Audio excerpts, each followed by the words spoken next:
Hi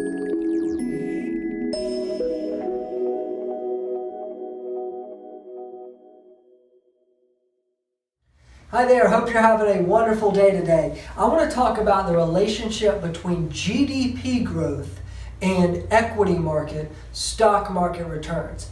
Is there a relation, and is there something that we can gather from analyzing the data? So here we have developed market countries, and in the bottom axis we have the annual GDP growth, and on the y-axis, we have the percentage returns of the equity markets. And you can see that there's obviously somewhat positive correlation between positive GDP growth and positive equity market returns for the most part, but there's also an extremely wide variance. If I look over here, I can see that you had a negative GDP growth and upwards of almost 100% positive equity market returns in just developed markets. In emerging markets, it gets even more spread out, even more varied. The return variation is very dramatic. And I can give you one specific example. So in in developed market countries